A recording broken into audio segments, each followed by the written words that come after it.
The skiff is swaying on the waves by the dock. We are done here. The skiff rocks gently under your weight as you get in. The ride back is uneventful and quiet. But for the sound of conversation on the water, there is someone inland waiting for you.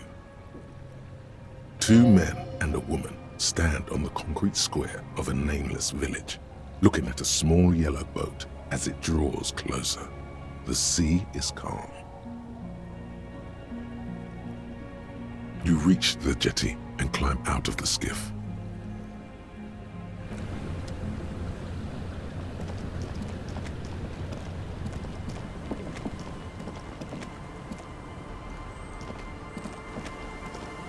Look what the tide brought him. I want to call you a teapot, but I'm honestly kind of impressed. No idea where you got all that gear, but there's no doubt in my mind that some bad people are looking for it. Also, you look like a fucking idiot. Whatever this is, it is completely unimportant compared to what you've just seen. This is the man with sunglasses from the Whirling in Rags. But where are his sunglasses? That's right. And you're some kind of murder machine. We're not forgetting about anything. Look at you. Oh, really? They don't seem bothered by it? That's because you're a cop in an exoskeleton. Actually, are you? Are you still a cop? There's so much disco going on, it's hard to tell. Vic, calm down. Hello, I'm Trent Heilerstam. I believe we've met on several occasions. I'm your goddamn partner, Jean-Vic Kemar, and this is your special task force. Or what's left of it. Special Consultant Trent Heilerstam, Patrol Officer Judith Minot. Hi. We've come to scrape what's left of you off the pavement. Lieutenant Kim Kitsuragi, Prison 57. We've just come from the island, where our investigation led us. The scene is making even him feel as though he has to justify your actions. We might need your help with something later. As if he recalled that he's in fact a decorated police lieutenant and not a naughty boy. But this is clearly a departmental matter, so I'm going to leave you to discuss it among yourselves. It's good to meet you, Lieutenant Kitsuragi. Letting the lieutenant know he shouldn't feel embarrassed over the shitstorm that's about to befall you. Ari, we want to help you. Trent, I believe this is where you come in? I don't quite know what I'm doing here. I was asked to participate as an expert. I think I need to manage your expectations a little. I'm at best an enthusiast in cognitive science. My background is in something else entirely. I engage in neurology on a merely theoretical level. In fact, I should probably get going. No, Trent, it's too late. You're part of this shit now. What have you got to say for yourself, shit kid? What does he have to say for himself? He left you to catch the bullets. The cafeteria manager you fucked over told us where you went. Shit, kid. He didn't betray you. He just told us the direction you went in. Who's Sylvie? Strange.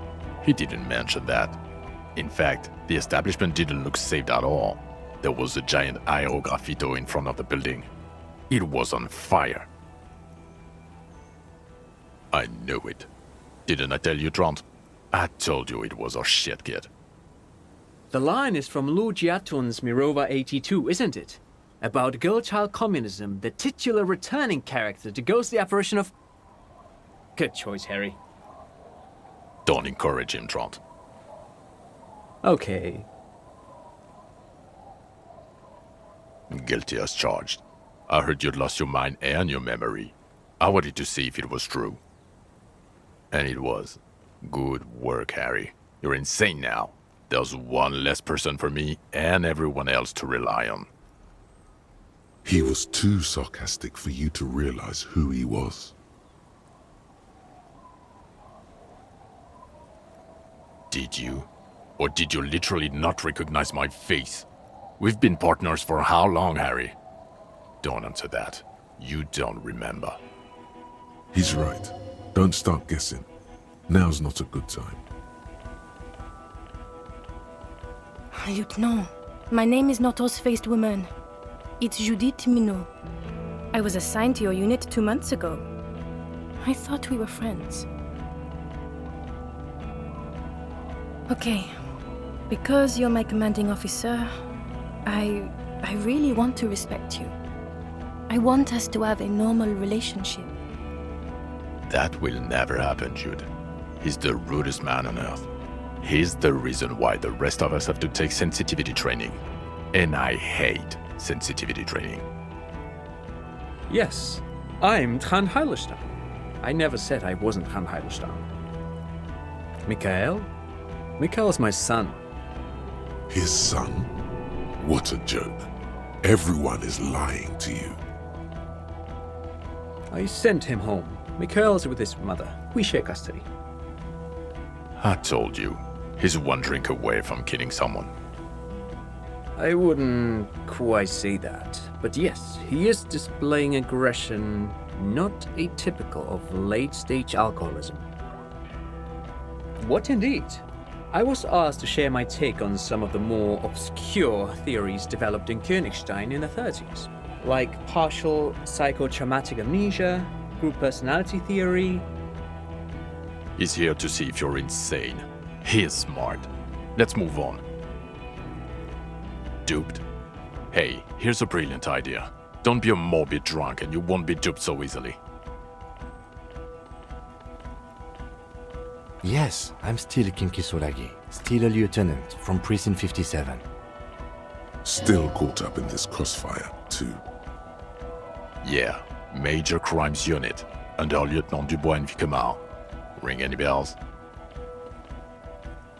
Refresh your memory? It's a goddamn Major Crimes Unit. There's you, me, Jude, Trond fucking Heidelstein, and Guillaume Baby. I'm technically just a civilian advisor. Oh, fuck you.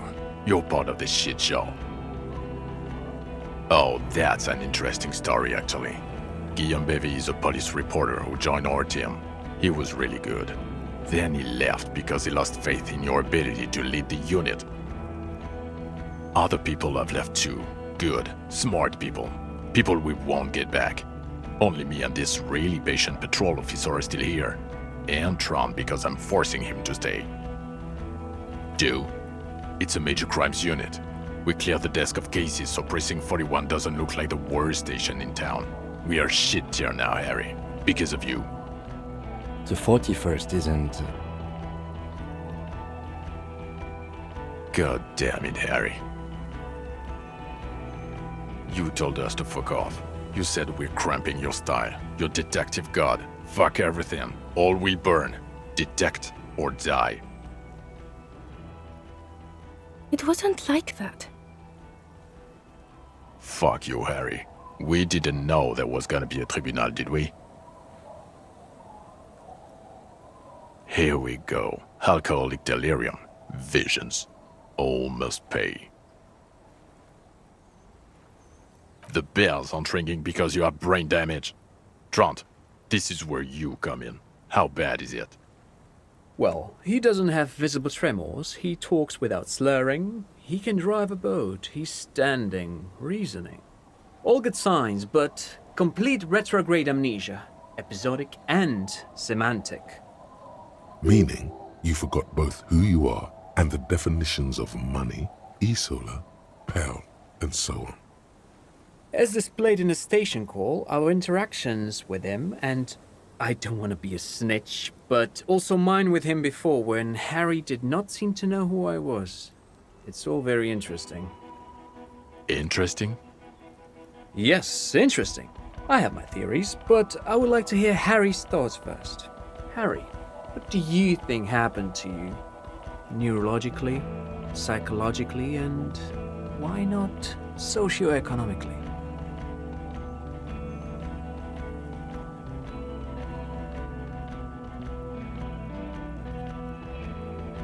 Corresponding to the 20-centimeter hole in your brain.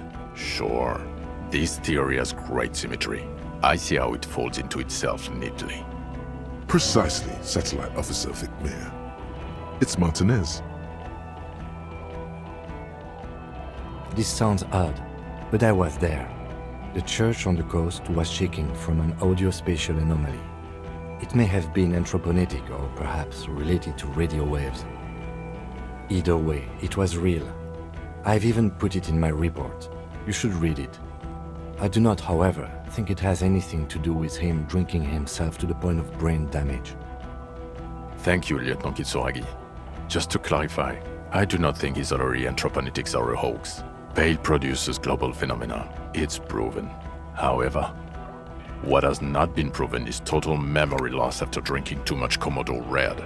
Honestly, I think he's just lying to us. But Detective Vicmere, he has blanked out before. Yes, a couple of times. After some of the more serious benders. One was after the two drunks case, the other when we looked into that mural. The two cases in your ledger, the unsolvable case and the Next World mural, those were recent. Those cases were hard on you. Interesting. So at first he dipped his toes into it, prepared.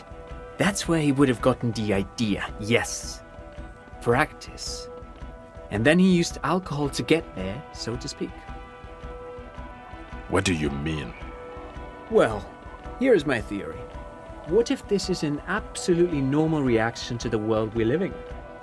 What if this is not a significant anomaly at all? Something to be explained, approached as a defect? Look at the sensory input here. Look at the ruins, the neon. Listen to the radio, the multitudes, the people. Live here for 40 years.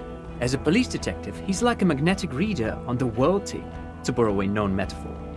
Harry's been pushed flat against it. Total input. Hardwired to the free market. He just needed for it to end. Okay, Trent, thank you. That's absolutely meaningless. I'm glad we brought you. Will he or will he not be able to work in the major crimes unit? Is he a cretin now? I want to know that. He's not a cretin, and he is able to do work. If not in his previous leadership role, then as a line detective. No one even mentioned that. I misphrased my question. It should have been, is he able to put his clothes on and use the body? Or do we need to get him on a disability pension? They can keep that pension. You're rock solid. You can put your clothes on hard. Now nothing. Now we're just going to stand here. No, now we discuss that. What the fuck did you do to a motor carriage? Why is it there, Harry?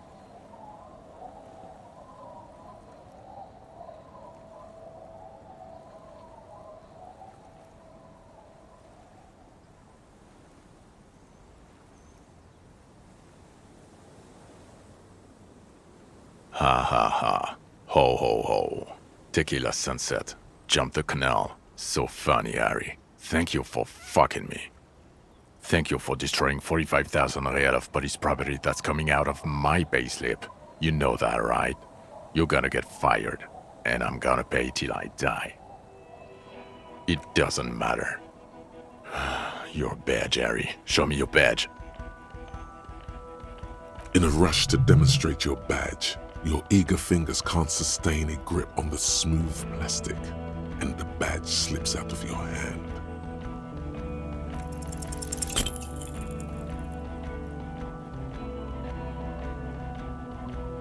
You juggle the badge for a second, unsuccessfully, and it lands on the ground, some 2 meters away. He found it! He found it, Jean. It's his badge. And your gun? As if having your badge and gun are natural states, not achievements. Upgraded it. I don't care about your weapon mania, Harry. I only care about your official sidearm, which you're lost. He has it. And he didn't drop it. You're drunk like a bum, Harry. Put that thing away before you kill someone.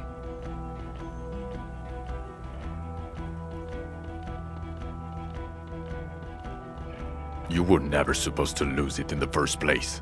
Not lost is your gun's natural state, you drunk bum. Who are you posing for, huh? A suspect escaped, Harry. Classy as something, because you were too high to assess a flight risk. We've read the reports. Lieutenant Kitsuragi's. We know.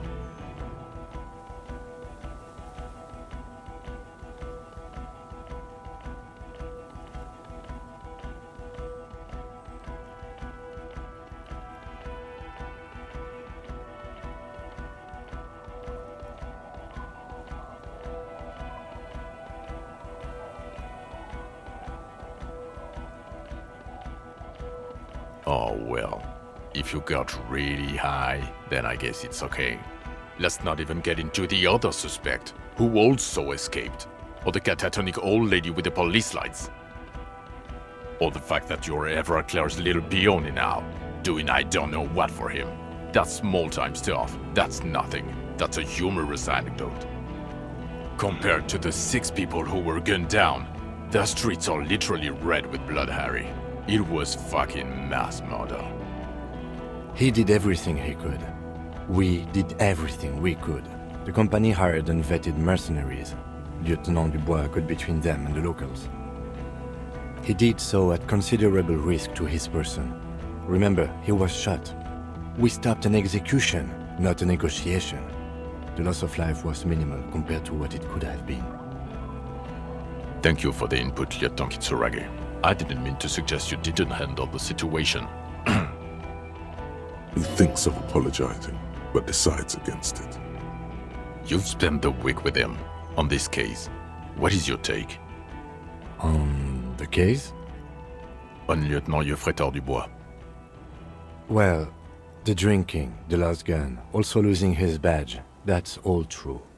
And he's been drinking on the job. The man sighs deeply. Then there's the self-flagellation issue. He likes to apologize, profusely, making it sound like he's guilty of at least first-degree murder. It's not a good communication strategy for an officer. It's just strange, especially in light of his political views. Detective Dubois is, as you may know, a true blue moralist, a man of the center, not prone to political outbursts, which is commendable, but also at odds with his behavior. And then there's the motor carriage in the sea, and the drugs, of course. Some kind of anti-radiation drug he uses to induce visions. But despite all this, he is a great detective, one of the best I have seen, in fact. He can talk human beings into telling him everything, and he doesn't stop. In all the time I've spent with him, he has not once stopped pursuing leads, however far-fetched and tangential.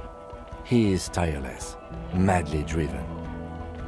Well, except that one time when he stopped to sing karaoke, which, by the way, I have to disagree with you, Mr. Vicmar, was a valiant effort. He really sang his heart out. Okay, he did something. Other than that one time, he has tirelessly worked on the case, and he solved it. We have a confession, a murder weapon, and the perpetrator, locked on the island right now, awaiting transportation. He apprehended a straggler who stayed hidden for 50 years, ever since the revolution, who's probably committed other murders over those years. Oh, and he also discovered a new species. A new species? A colossal stick insect. It was on the island, camouflaged as the reeds. It unfolded from the reeds. I think we may be dealing with the Insulindian phasmid. He takes out the photo and shows it to the officers across the yard. Thick white snow falls all around you. Flakes stick to the glossy photo of the phasmid. You hear gasps beneath the howling of the wind. As you can see, it's about 3 meters tall. In fact, we think it may be the largest land invertebrate ever discovered. Fucking hell is that? Is this somehow connected to the case? Detective?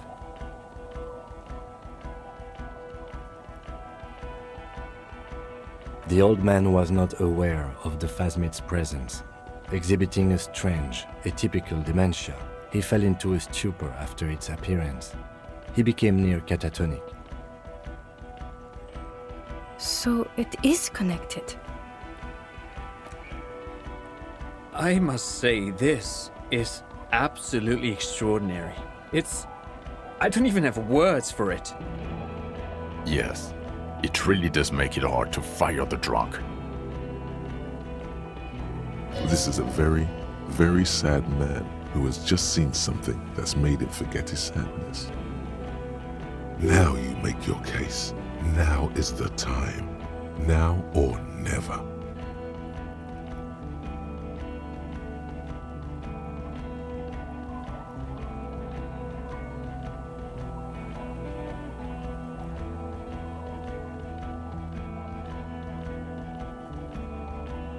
What was that? It sounded like you set up a nightclub in the church.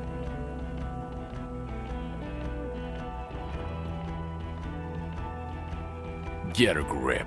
No one cares about your anthroponetic adventures right now. 4 kids were living in a tent on the ice. They were going to drown when it melted. It's not optimal, but the building was abandoned, so he put them in there. It's okay. It's not that okay. Get off this subject now. Female? What makes you think so? You had to see it. It had the subdued colors of a female. And the nesting behavior too, I think. Incredible. Were there eggs in the nest? Not as far as I could see. There were other things there, though.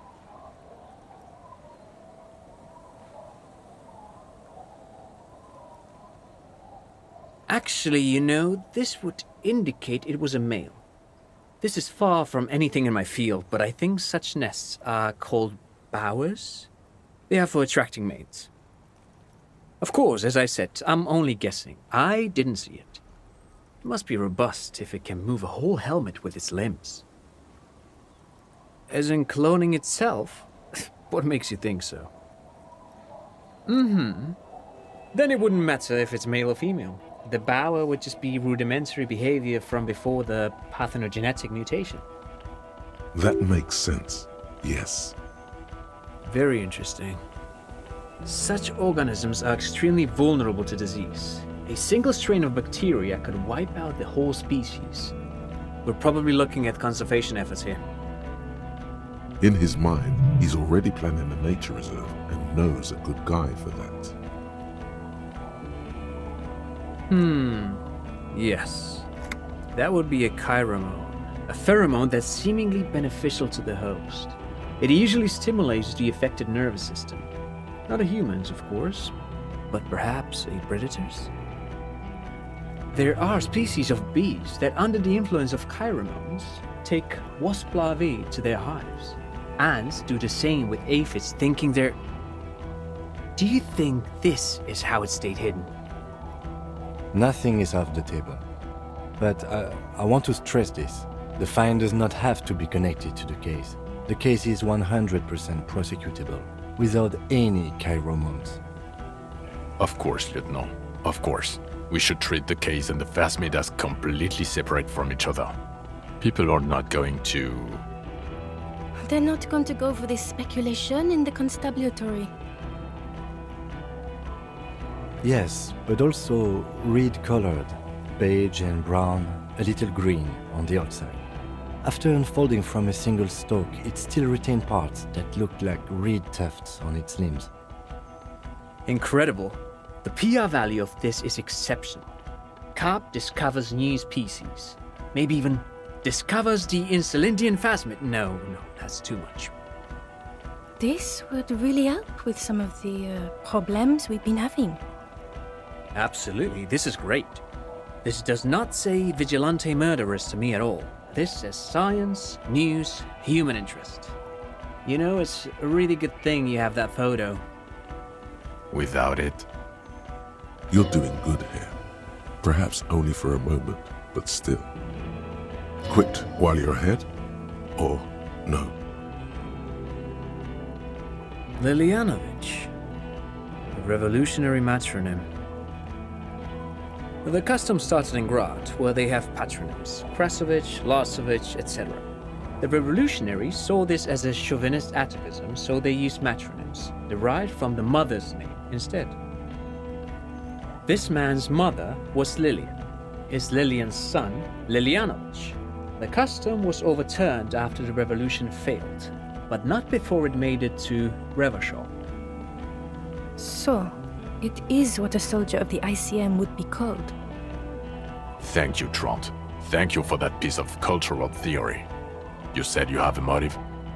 Of course, excuse me, I just thought it was noteworthy.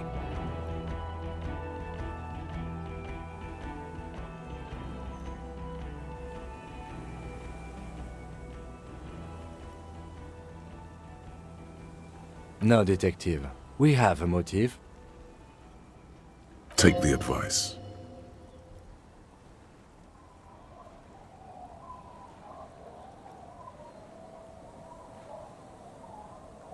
Jealousy. I thought this Lilianovich was an old man. To have been hiding for 50 years. Like 70-something. A strange psychosexual fixation, aggravated possibly by proximity to the phasmid and its chemicals. He himself gave a political reason, said he had killed an enemy combatant. Also, we have ballistics from the gun, matching the bullet found in the dead mercenary's head, and 2 officers on the scene that Mr. Dross confessed to. It's a clean win. It's way more than that.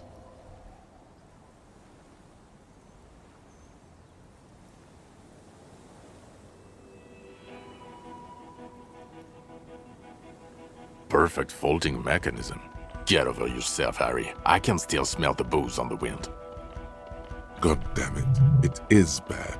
Even you can smell it. Chin up. Keep focusing on the positives here. This is a conversation for when we are no longer out in the open, in Martinez, where Evrart and Edgar Clare have ears everywhere. And eyes, too. Your return from the island must not have gone unnoticed. Understood, of course. But a case against Everard would be big. I would prefer not to partake in anything union-related, for political neutrality. How? It seems to be ongoing. I see red banners on the gates. He didn't quite solve it. He cross-pollinated information between the company rep and Evrart, until the rep came to see that the Union desires war, at which point Mrs. Messier decided to... What? Hand clear the terminal?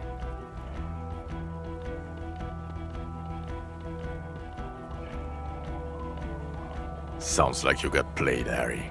Because you were off your tits on Al Ghul. It doesn't matter how we know about Al Ghul. What matters is, you're Everard Clare's peony now. Just as I said. He's a mob boss, did you know? Is that why you want us to investigate the assassination of the previous Union head thing? To get off Everard's hook? No, it's nothing like that. He was reckless with information, but ethical. We don't owe anyone anything. This allowed us to stabilize things in Martinez. God, calm down, Jean. Silence. Good. The man doesn't know what to say. Yes, yes. Fallen through a gap in a boardwalk. Drunk. The body was transported to Precinct 41, our morgue. I had Tilbrook and Mullins take care of funeral arrangements and family stuff. You're not the only cop in the world, Harry. This all comes back to us. Still, good work with the missing person, Detective. It's still a point for you. No denying it. I don't know what a doomed commercial area is.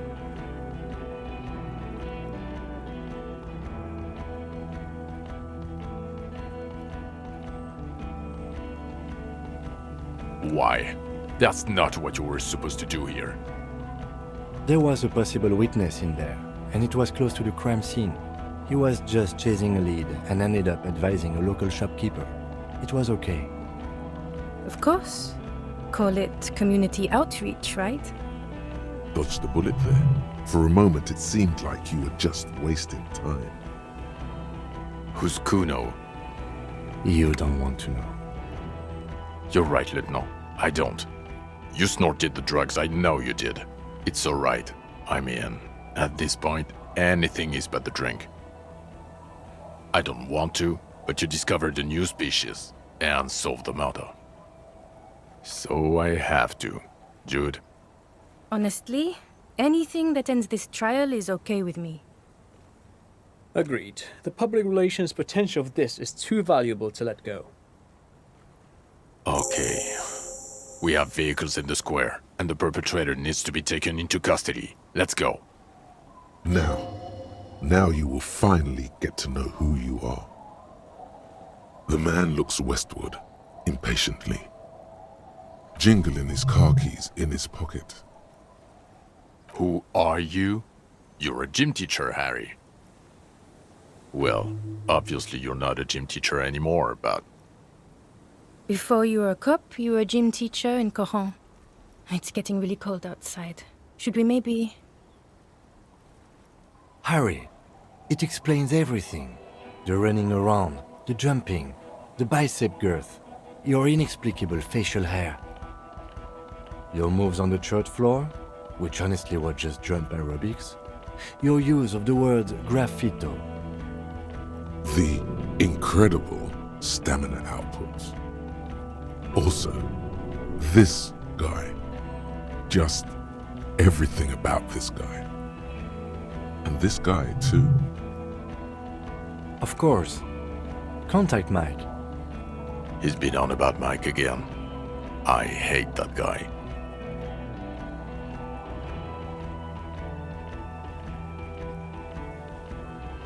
Oh, you don't say. Does he also vault an impassable gulf of finance and privilege? It is getting cold out. In your 20s or late 20s, you've really let yourself go since then. Yes, you taught gym in Cool. I believe that's the term. Taught gym at a high school. You were a high school gym teacher. The smell of sweat and glue. The worn floorboards. Kuro is just east of Jamro. It was a short walk every morning to the baseball field or the sports building. High school. Harry, your goings-on with Kuno, Andre, Assel, the whole thing on the ice. That's why you are so juvie. His smirk suggests barely contained laughter. The regular. You found some chick. She inspired you to fight the big fight. Be more than you are. All that. You, every morning, walking from Voyager Road to teach gym. She, leaving for the academy with her spring coat on. The air filled with the smell of smoke and raspberries and incredible hope. An ocean full of hope. I knew it. I knew no normal human being can run like that. He's an honest-to-God gym teacher. It's not a mystery. Some chick fucked you over. Also, you were drunk. You really went with it too. Really maximized the damage. Dubois? It was Dora Engelund, I think. You've said her name, but you weren't married. You were engaged. Something like that. Half Vazan. Vasa is where beautifully and impossibly blonde people come from. No one is married anymore. This is Revachol. God, I don't know. 6 years ago, she was way before my time. 6 years and you haven't gotten over it. What the hell is wrong with you? Yeah, or 7. You're not doing too good there. It's an old man thing. 2 old years equals 1 normal year. That and Dora Engelund really tore you a new one. A big one. Incredibly bangable. Extremely fuckable, Harry. Gorgeous. A gorgeous bourgeois woman. Wayfish. Like a Welkin, basically. Snow Welkin. Blonde Welkin. Heartbreak Welkin. Pain Welkin. I've only seen a picture, but it's obvious you formed a real spiritual connection with how pretty she was. One you never recuperated from. Look, the sun is going down. It's time to go home. I think she taught in the Académie des Arts, east of the river. Way east. Hard to say which came first, the middle-class chick or the drink. Egg and the chicken kind of thing. My point is, you need to see a psychiatrist about this shit. Not a psychologist. Several degrees harder. Is there something harder than a psychiatrist? A forensic psychiatrist? Go talk to that. In other words, he's heard enough about this. No. You're too unstable to work for a mob boss. You're suicidal, Harry. No mob boss would take you. I assure you, I wouldn't consult for a corrupt unit. He would immediately backpedal out of it. I told you it's not that bad. Us? We're the bloody murder station, haven't you heard? We're the bad guys. No one likes us. That's not true. Jamrock is too big for one precinct. You're just understaffed. And everyone respects the 41st. You have Captain Price. Thank you, Lieutenant. You're being kind. It is an understaffed station and the district is too big, which is why we need to... Get back to it. We left Torson and McLean to run the Sea Wing. It's not good. Mac the Torso Torson and Chester McLean. They're not fit to run a wing. Believe me. Things are shaky as it is. They are damn iconic though, Torson and McLean. Yeah, not like us. Two clinically depressed old men. Where's the contrast here? We are garbage. God. There are 4 wings, Harry. A, B, C, and D. We're in C. It's made of losers and clock punchers. You and I reconceptualized it as a task force. It was a mistake.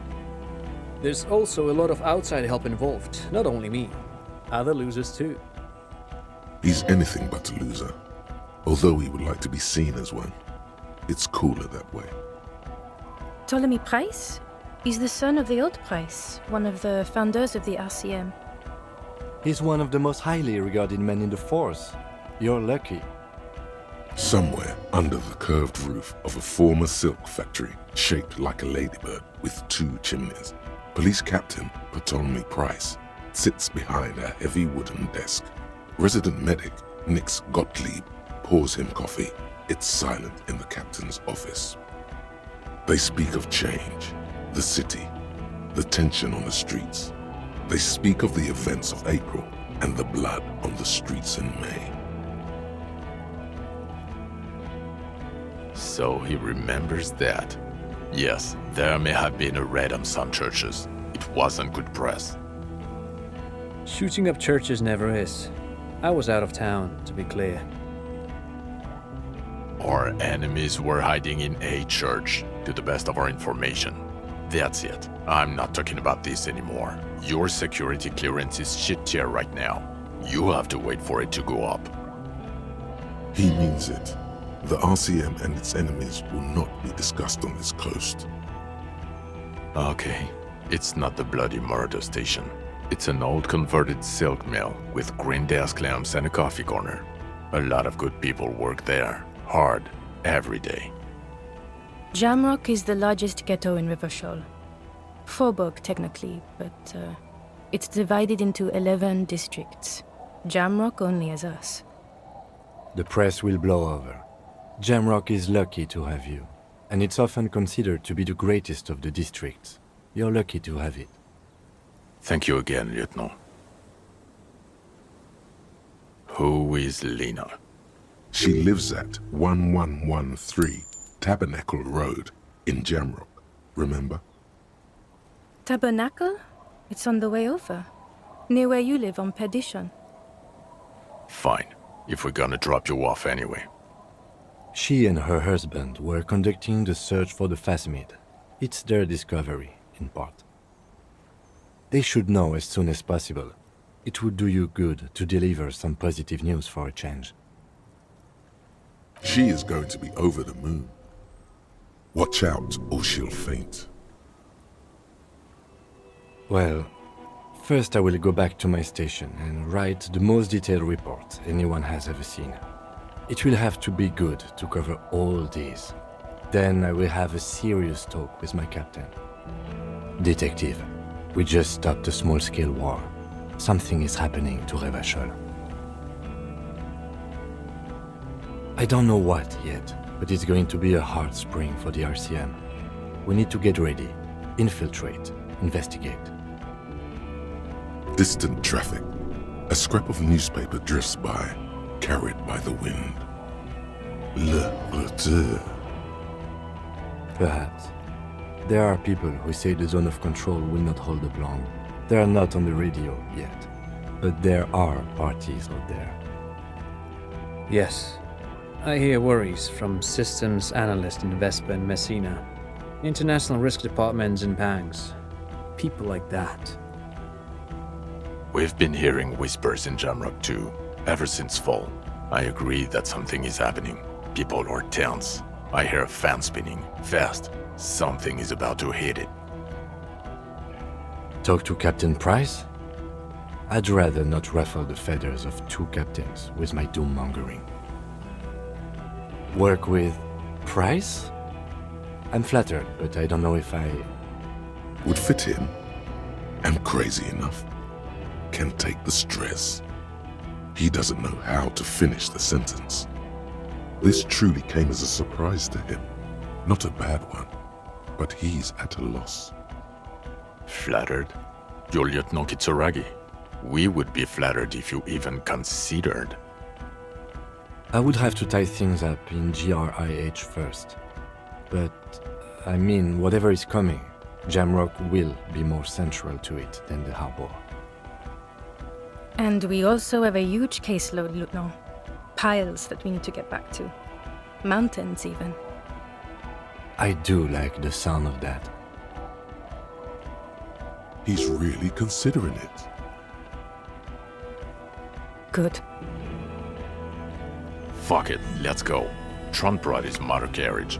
It's a 20-minute drive to Jamrock.